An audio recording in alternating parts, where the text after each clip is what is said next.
So, ang tanong naman, ano ba ang compel? No?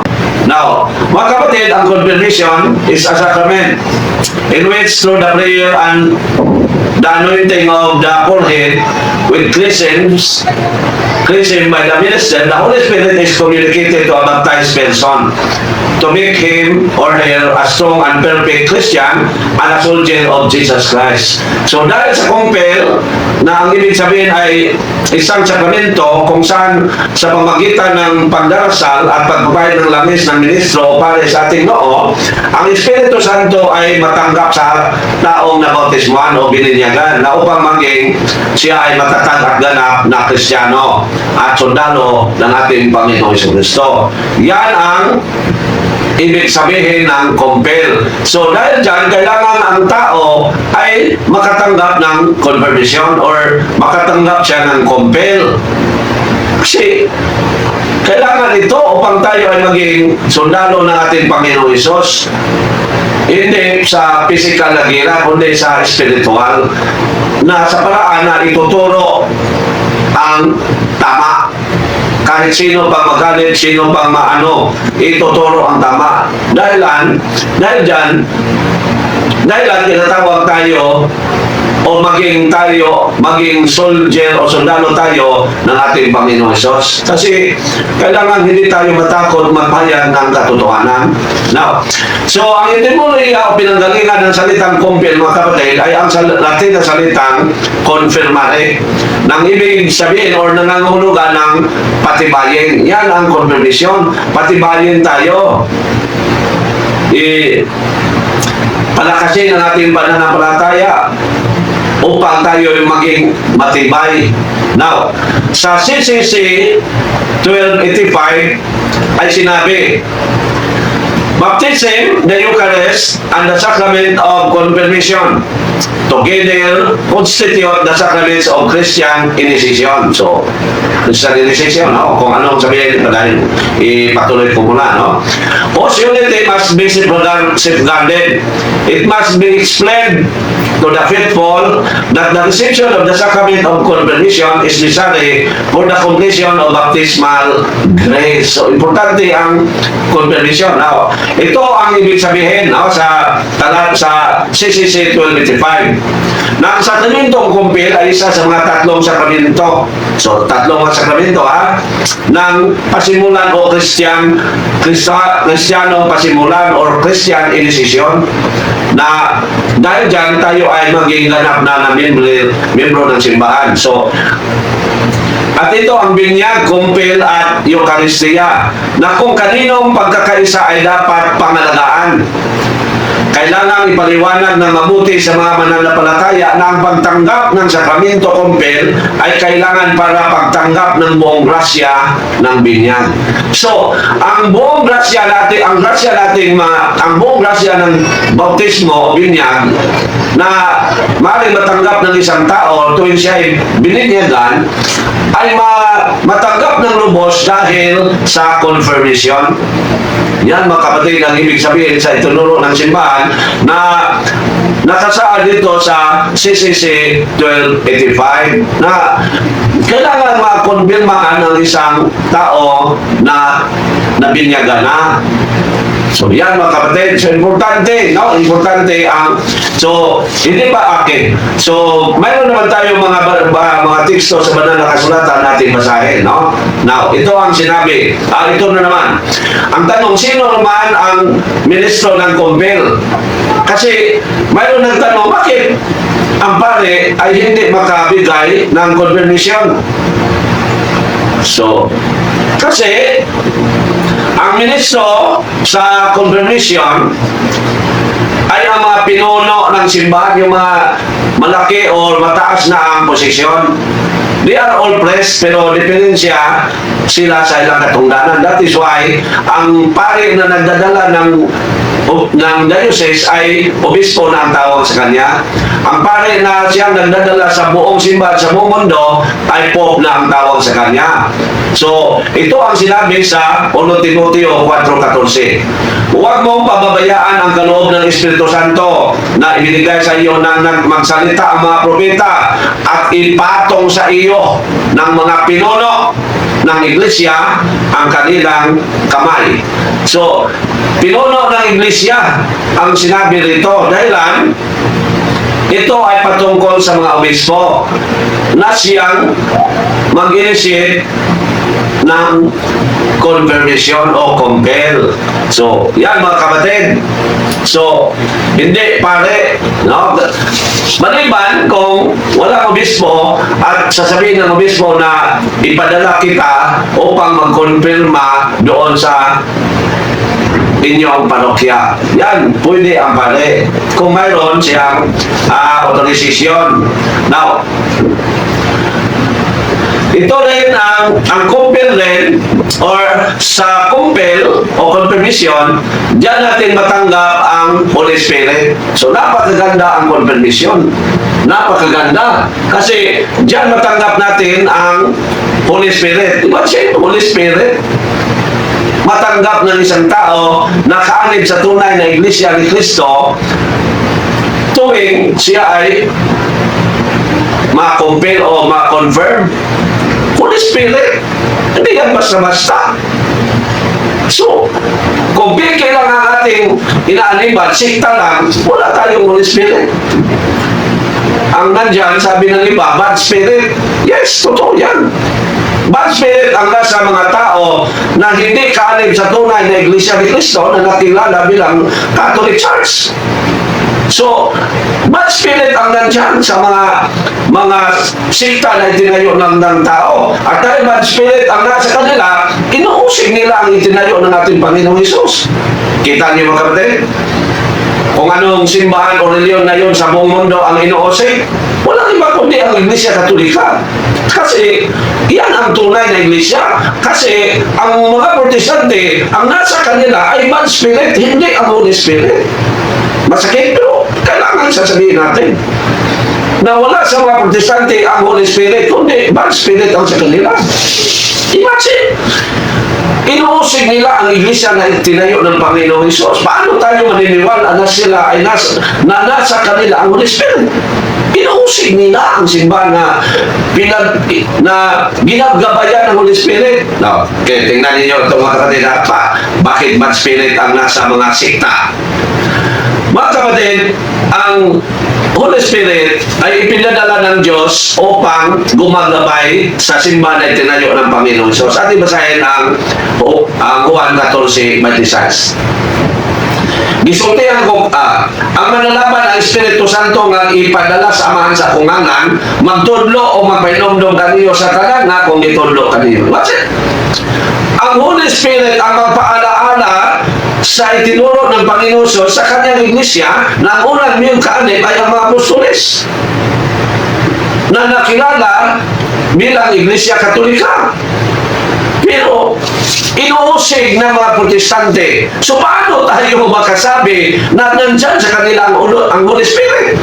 Na ang simbahan na ginagabayan ng Holy Spirit ay inuusig man nila. So, wala sa kanila. So malinaw na ang nasa kanila ay bad spirit. Malinaw yan. Now, so,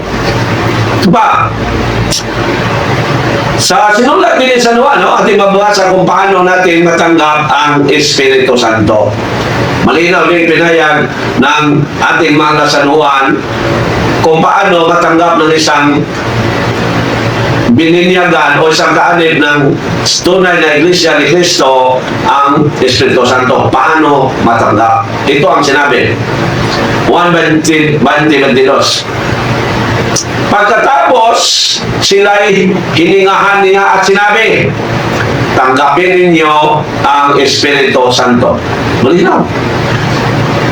Hiningahan ng pinuno ng iglesia ang nabinyagan na at sinabi, tanggapin ninyo ang Espiritu Santo. Yan mga kapatid,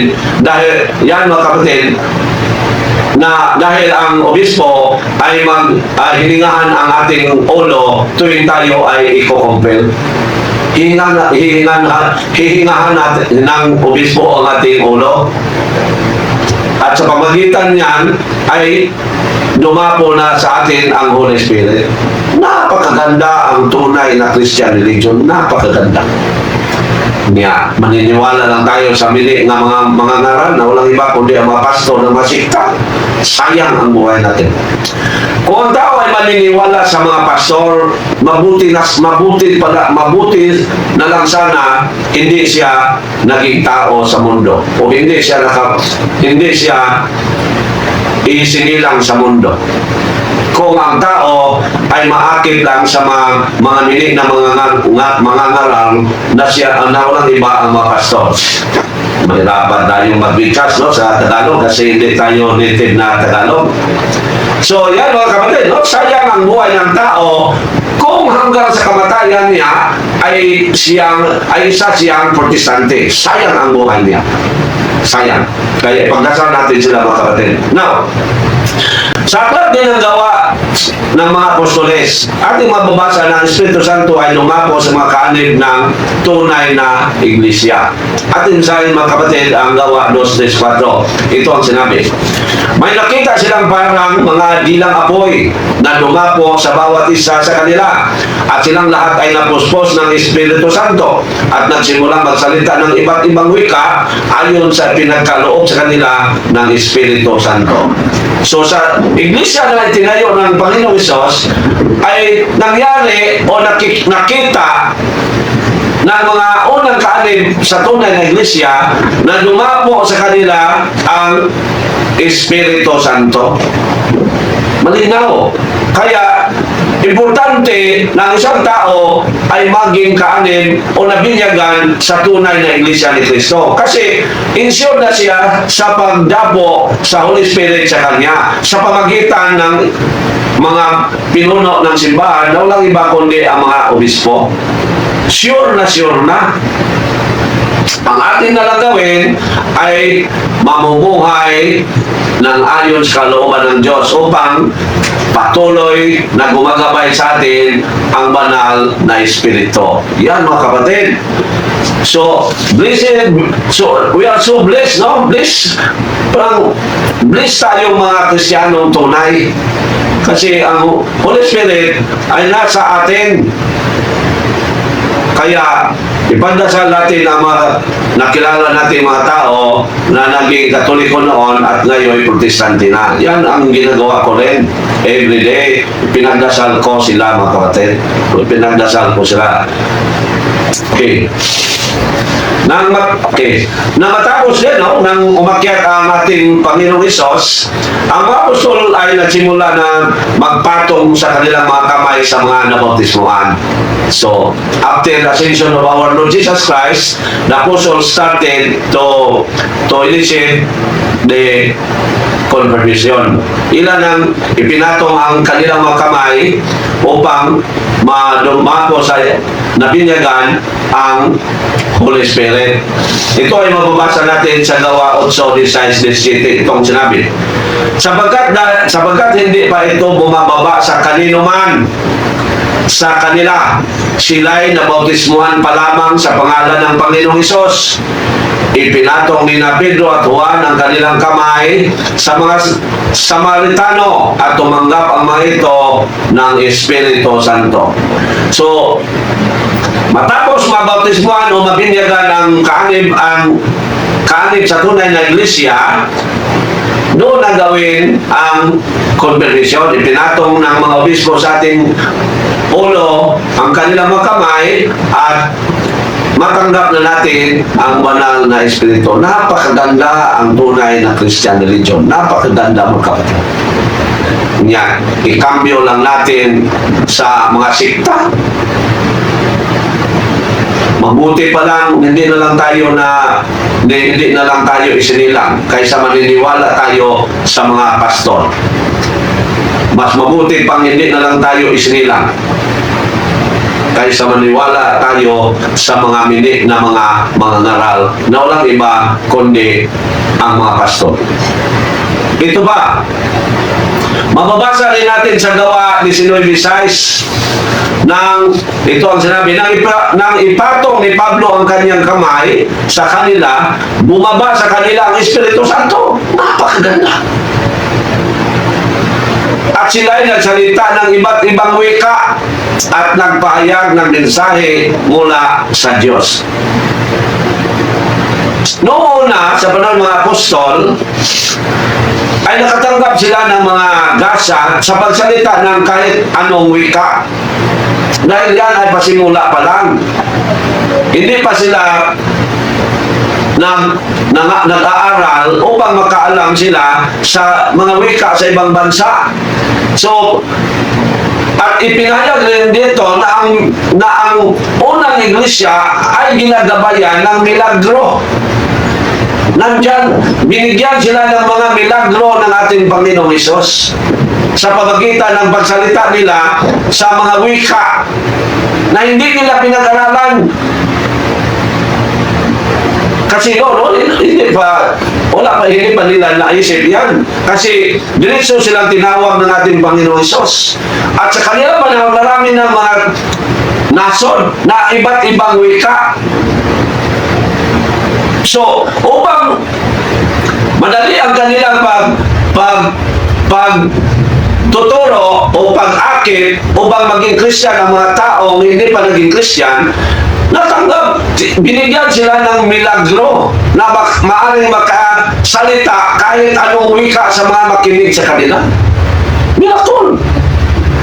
So yan ang nangyari noon na dahil sa pagbaba sa kanila ng Holy Spirit, ang Holy Spirit ay nagbigay sa kanila ng power na makasalita ng ibang wika at makaintindi sa ibang wika. Yan ang tunay na Iglesia ni Cristo. Mayroon siyang miracle nang nagsimula siyang nangaral.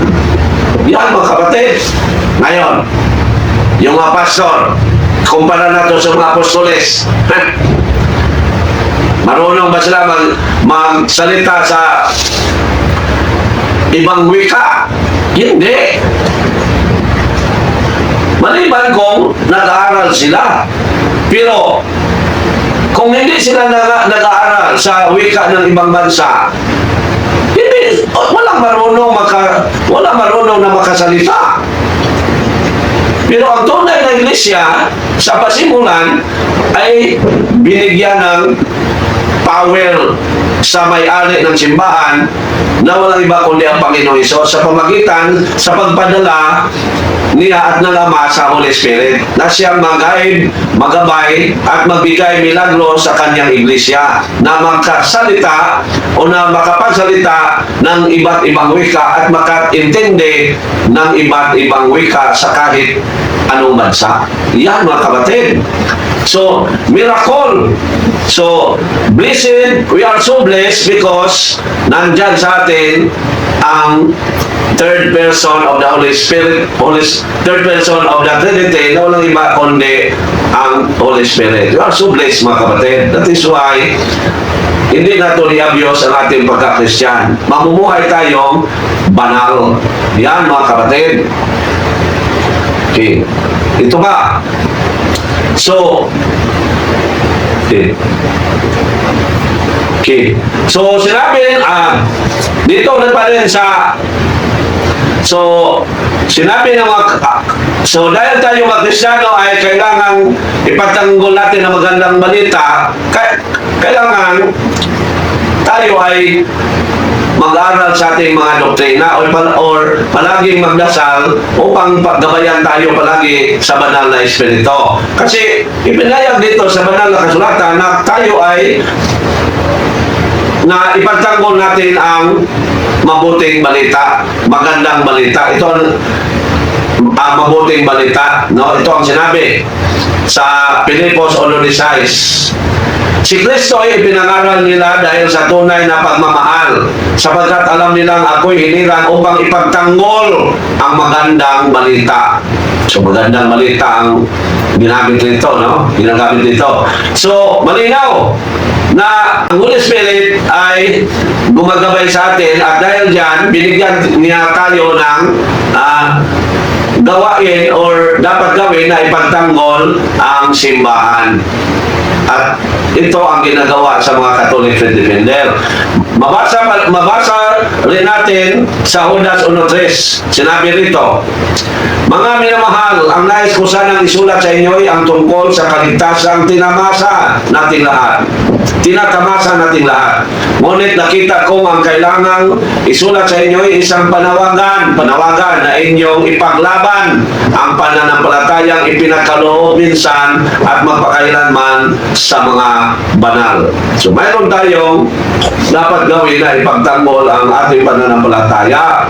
So, dahil mahirap ang pakiglaban patungkol sa pananampalataya, kaya ipinadala ng ating Panginoon Sos ng Ama sa pamamagitan at ng Anak ang Holy Spirit upang gumagabay sa atin na siya matanggap natin panahon sa compel. Yan mga kapatid. So, we are so blessed, no? We are so blessed because nasa atin ang Espiritu Santo. Wala sa mga sikta na itinayo ng mga tao na yung mga sinasabi na sa Tagalog na sulpot. Wala sa kanila kasi bago pa lang sila lumitaw. Kung wala ang simbang Katoliko, wala sila. Kasi silang lahat ay galing sa ating simbahan. At malinaw na yan na ipinayag dito sa Gawa 20:30 na sinabi ni Cynthia na ang umalis ay mga kaaway na ng Panginoong Hesus. Ito ang sinabi sa Gawa 20:30. May pibilaw niya ka mga tao diya sa inyong bundok nga manudlog bakak aron pagdani sa mga magtotoo sa pagsunod kanila. May mga ilang tao diyan sa inyong hanay o diyan sa inyong iglesia, no? Na magtuturo ng mali upang maakit ang mga mananampalataya na sumunod sa kanila. Malinaw. At diyan ang unang nakita na umalis ay yung si Martin Luther. At marami nang sumunod sa kanya at tinatawag na sila protestante. So malinaw na kung wala ang Iglesia Katolika, wala ang mga sikta. So paano tayo maniniwala sa kanila? Ito ba ang tanong? So, ano ba ang sinasabi, no? Ang sinasabi ay binyag ng Espiritu Santo. So, mababasa rin dito sa Marcos 3:11, Mateo 3:11, Marcos 1:8, Lucas 3:16, at saka 1:1:3, at saka sa Gawa 1:5. So, basahin natin yan, no? Kahit isa lang. So, ano ang binyag ng Espiritu Santo na sinasabi ni San Juan Bautista? Natin basahin mga kapatid ang Mateo 3:11. Ito ang sinabi. Okay.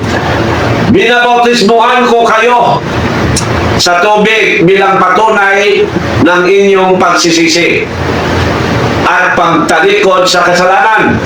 Ngunit ang darating na kasunod ko ay magbautismo sa inyo sa Espiritu Santo at sa apoy. Higit siya makapangyarihan kaysa akin, hindi man lamang ako karapat-dapat magdala ng kanyang sandalyas.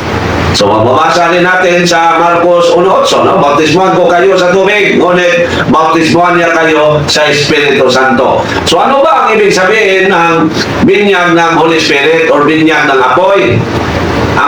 Ang ibig sabihin dyan mga kapatid ay ang compel, ang confirmation. Dahil isa lamang ang bautismo. So, dahil kailangan maintindihan natin ang talata sa pamagitan ng pag-intindi sa whole chapter upang makuha natin ang context, no? So, sinabi doon sa mga teksto natin binasa na mayroong bautismo sa Espiritu Santo or bautismo ng apoy. So, aking balikan, dahil isa lang ang bautismo, itinuturo ng simbahan na iyan ay ang compel. Yan mga kapatid. Kasi sa Episo 4:5 ating mababasa, may isang Panginoon, isang pananampalataya, at isang bautismo. So, malinaw na ang ibig sabihin sa bautismo ng Espiritu Santo ay ang compel. Yan mga kapatid. So, yan ang sagot, no? Sa Catechism of the Catholic Church, sa ating aklat, CCC, sa 1302, ito ang sinabi. It is evident from its celebration that the effect of the sacrament of confirmation is the special outpouring of the Holy Spirit at once granted to the apostles on the day of Pentecost. So, katong kanina, no? Yung sa Gawa 2 na mayroong mga kapatid natin noong una na nagsalita ng iba't ibang wika. So, sa Catechism natin, sa 1302 ay malinaw na pinayag na ang about sa Sacrament of Confirmation. So, ibig sabihin, kung basahin natin sa translation sa Tagalog, malinaw na ang epekto ng Sakramento Compel ay ang pagpababa ng Espiritu Santo sa atin na sa isang saglit noon bumaba sa mga apostol sa araw ng Pentecostes. Yan, no? Ang Pentecostes ay ang ika-50 days after the resurrection of our Lord Jesus, no? 50 meaning 50, Costes meaning days, no? Yan mga kapatid, ika-50 kaadlaw. So ating basahin mga kapatid, no? Kahit sa uno lang, no? Ito ang sinabi. Nagkakatipon silang lahat sa isang lugar nang sumapit ang araw ng Pentecostes. Walang ano-ano'y may ingay na mula sa langit na tulad ng ugong ng malakas na hangin at napuno nito ang bahay na kinaroroonan nila. May nakita silang parang mga dilang apoy na lumapo sa bawat isa sa kanila. Silang lahat ay napuspos ng Espiritu Santo at nagsimula magsalita ng iba't ibang wika ayon sa ipinagkaloob sa kanila ng Espiritu. So, malinaw, no? Na ito ay nangyari during sa Pentecostes or sa 50 days after sa resurrection sa our Lord Jesus. So, malinaw. Now, so, ang ibig sabihin din ng bautismo ng apoy, kasi mayroong sinasabi sa San Mateo 3:11, no? Bunyag sa kalayo. Bautismo ng apoy at sa Lucas 3:16 ating basahin. Kasi binanggit dito, no, ang bunyag sa kalayo, Lucas 3:16. Ito ang sinabi. Musa mingon si Juan kanilang mga, nagbunyag ako kaninyo pinagi sa tubig, apan may muabot, nga nabaw pa kaayo ka nako, dili gani ako, angay bisan og sa pagbadbad sa higot sa iyang sandalyas, magbunyag siya kaninyo pinagi sa Espiritu Santo o sa kalayo. So, ano naman ang ibig sabihin dyan?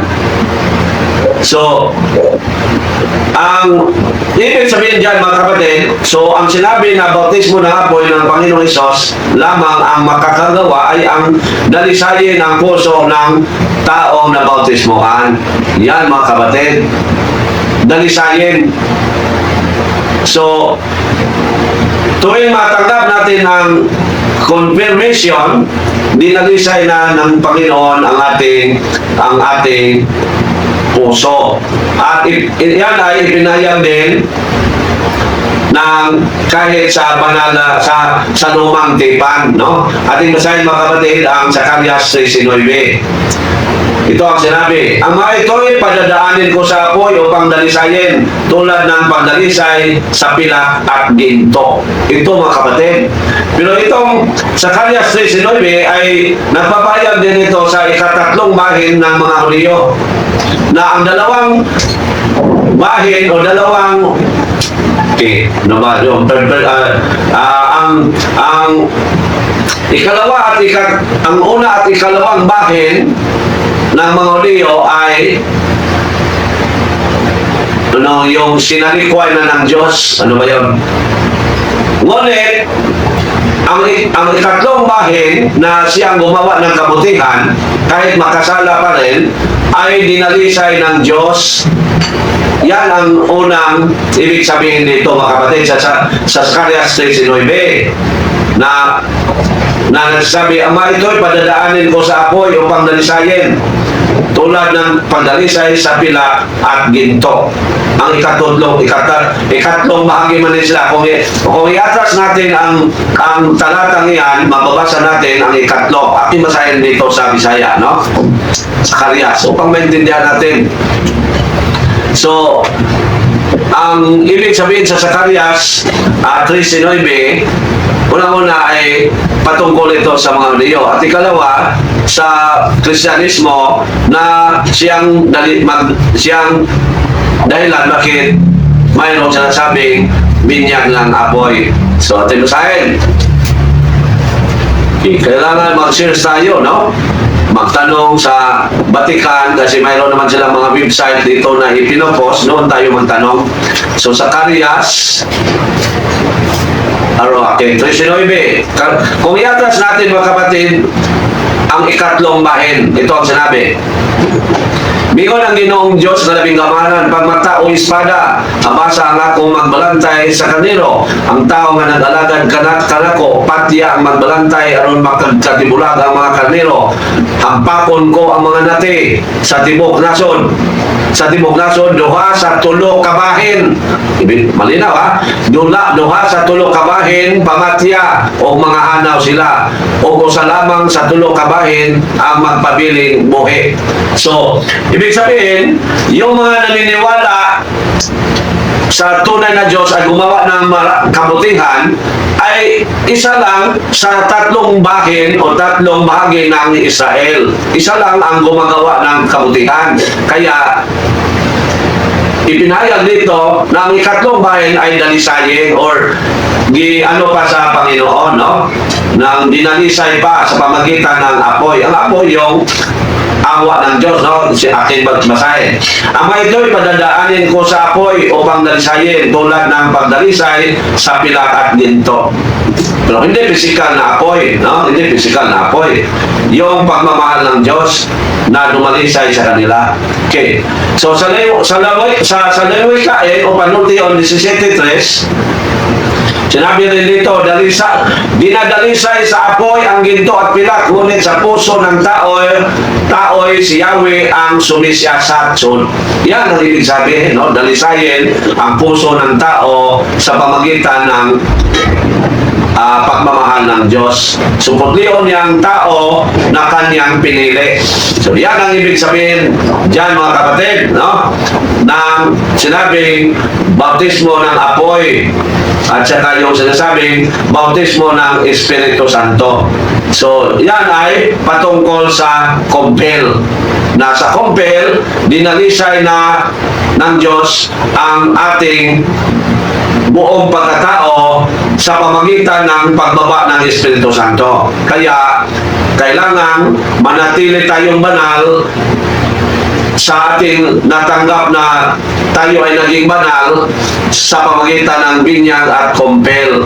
Kasi sinasabi yan ng ating Panginoong Diyos sa pamagitan ng sulat ni San Pablo patungo sa mga Hebrewanon na hindi makakapasok sa kaharian ng Diyos ang hindi mamumuhay na banal. O walang makakita sa Diyos na hindi mamumuhay na banal. Ito ang sinabi sa Hebrew 12:13. Paningkabutin ninyo ang pagpakigdait sa tanang tao o sa pagkinabuhi nga balaan kay gawas nini walay makakita sa Ginoo. Malinaw. So kailangan mamumuhay tayo ng banal upang makakapasok tayo sa kaharian ng Diyos at makikita na natin ang ating Panginoong Diyos, ang Ama at Anak at ang Espiritu Santo. Yan mga kapatid.